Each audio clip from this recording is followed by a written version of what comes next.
Police, fire, picking up garbage. It costs a lot of money for cities and towns to provide these services, and that's why we pay taxes. Most of us anyway. But not nonprofits who sit on some of the most valuable land in the city of Boston. In fact, our WGBH data desk found that if these nonprofits were taxed at current commercial values, like all other businesses, the city would be getting nearly $500 million more every year. It's money that could go to schools, homeless prevention, substance abuse programs, just to name a few. So, in an effort to get some money back, Boston launched its current pilot program back in 2012. That's payment in lieu of taxes. And this year, they asked 49 of the larger nonprofits, universities, hospitals, and the rest, to give a total of $47.4 million. Know how much they got? Just over $32 million. That's a $15 million gap. And we should mention WGBH is a nonprofit, was asked to contribute, and met its request in full. But some others gave no cash. Simmons, Fisher, and Wheelock Colleges, just to name a few. Now, another few, which gave far less than requested, Northeastern University gave 1.1 of the 4.8 million asked of them, and Harvard, which kicked in 3.2 of the 5.8 million requested, and by the way is sitting on a nearly $40 billion endowment if that matters. These institutions argued that they provide many other benefits to the city beyond just dollars and cents. So we asked Boston Mayor Marty Walsh about this all the way back in 2014 when pretty much the same situation occurred, and he joined us on Boston Public Radio. Here's part of what he had to say. I'm not saying we don't have to look at it. We absolutely have to look at it. There's no question about it. But we also have to look and see what are the benefits we're receiving today, and can we put a monetary value on those benefits? So it seemed the mayor thought the system was fair, as did his spokesperson several days ago when asked by the Globe. So is it? That's our question. Joining me with the answers are Anissa Saibi-George. She's Boston City Councilor at Large. Councilor, it's good to see you. Thank you. Jim Klock, the CEO of the Massachusetts Nonprofit Network. Good to see you too, Jim. Thank you, Jim. And Adam Langley is a senior research analyst in the Department of Valuation and Taxation at the Lincoln Institute of Land Policy in Cambridge. Adam, it's good to meet you. Thanks. Let's start with you, Jim, if we can. So Sure. should taxpayers sitting at home feel this is a fair deal for us? This is a good deal? So here's where we are now. Those payments have actually gone up by more than 100% in the last 5 years. They started with an agreement in which nonprofits were contributing both cash and community benefits. What's happened in some cases is that the community benefits are immense. And so the discussion is how much do community benefits count in this? But let's go back to first principles. Nonprofits are tax exempt for a very good reason. They provide essential public goods. You mentioned before. You mean in addition to whatever cash yes, homeless shelters.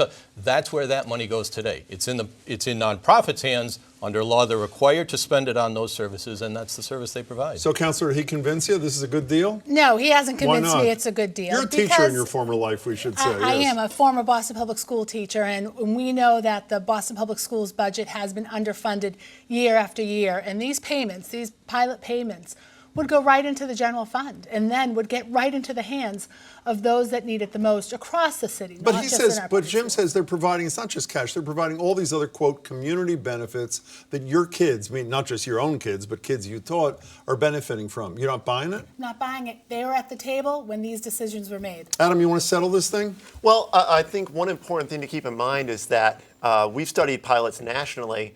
And while in Boston there are some nonprofits who aren't making their full contribution, you have to keep in mind that Boston's still taking in more than 3 times more in pilot revenue than any other city in the country. And as Jim said, the revenue has more than doubled. So, could certain nonprofits be contributing more? Yes. But is the city's taxpayers benefiting greatly from this program? I think the answer to that is yes as well. We should be clear when you say they're meeting their obligation. This payment in lieu of taxation deal that was struck in 2012 sets it roughly, your threshold at roughly 25% of what your taxes would be if you were a for-profit business. Well, let me ask you, I know a lot of businesses in Cambridge where I live that are for-profit, that pay full taxes. You know what they do? They provide huge community benefits. You know what I do sometimes? I volunteer. Should I get something off my taxes because I provide community benefits in my neighborhood? I don't get that. Well, Jim, if you create a nonprofit, you would fall under that same regime. But the essential question... But forget this legal status for a second, Jim. I am doing in my own small way, and some businesses are doing in their own large way, for-profit businesses, exactly what your member nonprofits are doing, but they don't get any break on their taxes like your guys and women do. And the difference is that the businesses are doing other activities with almost all of their time and resources which are unrelated to public goods. Here's another part of the nonprofit equation. Selling hardware, providing services. Here's the nonprofit equation. Nonprofits are tax exempt because they're providing essential public goods.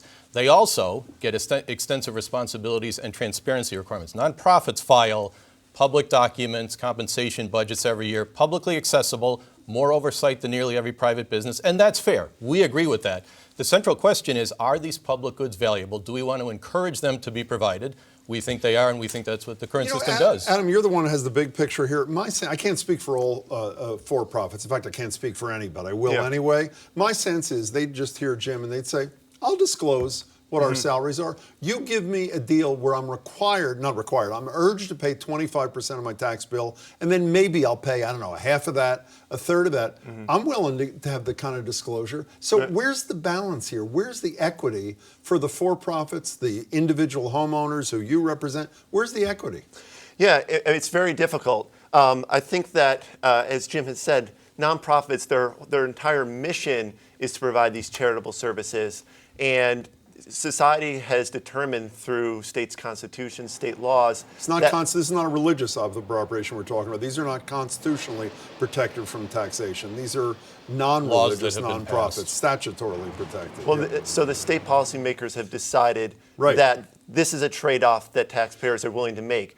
The benefit of a pilot is that it maintains the voluntary nature of a contribution while the nonprofits are still paying something to cover the cost of these public services. You know, Counselor, can I just will you respond to this? And I have a question. I'm going to respond just very quickly. One of the things that we forget is a lot of our nonprofit institutions across the city continue to take property tax paying property off of the tax rolls. 70% of our revenue for the city of Boston comes from property tax. That's a direct burden, an incredible burden on our homeowners. So it's a across tax the city of transfer Boston. essentially to homeowners and for the most part small businesses. Absolutely. So why are you not, I mean, Mayor Walsh, when we brought it up with him a couple of years ago, you seemed to say, we'll look at it, but pretty much sounded like he's with Jim here.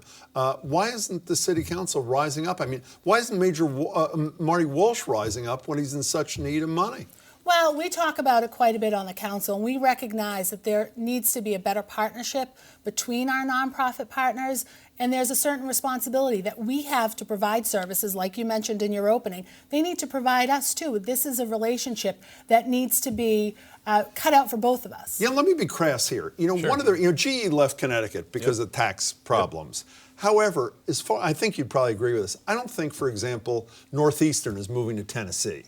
My guess is Boston College is not moving to Austin, Texas. So the leverage that people like her and the legislature have over people like you, if they said, we've had enough of this, we need the money, we're sick of taking out of the pockets of property tax of homeowners and small businesses, they'd have no leverage, right? They're not leaving town.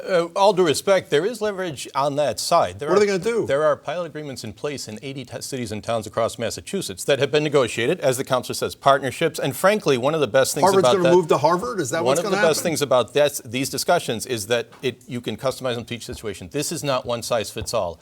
Harvard and universities can provide community benefits in the form of scholarships and teaching programs and facilities that help community groups. For a different type of nonprofit, for a theater, they're going to provide performance space for youth groups. You can customize the benefits. Do you at least admit that this is a tax-shifting proposal? I don't mean that in a pejorative way. This is it essentially shifts a tax burden. A city needs X dollars, and since it can't get a certain percentage of X from your people, they get it from her constituents. It's a tax shift, no? It's a part of the tax-exempt status of nonprofits, the answer is yes, which we agreed to as a tax-exempt policy.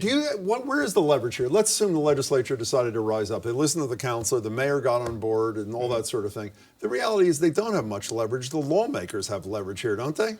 It's absolutely true that nonprofit institutions, hospitals, universities are much less mobile than other businesses. By the way, hospitals are meeting 95%, according to the Globe, of their obligation. Educational institutions barely 50%. But go ahead. Well, I mean, we need to have some sense of fairness. You know, the nonprofits are being asked to contribute, and out of fairness, I think everyone should be contributing something. At the same time, you mentioned GE. Here's a business who the city gives tax incentives to, while they turn around and go to nonprofits for revenue. So I think you need to keep in mind there aren't many GEs out there that are getting that kind of deal. Would you agree? Yes. Because the Olympics aren't coming down either. So that's okay. I don't think we settled it, but at least we got it out of the open. Counselor, it's good to see you. Thank you so much. Jim, good to see you as well. Adam, pleasure to meet you. Thanks so much. Thanks so much to all of you.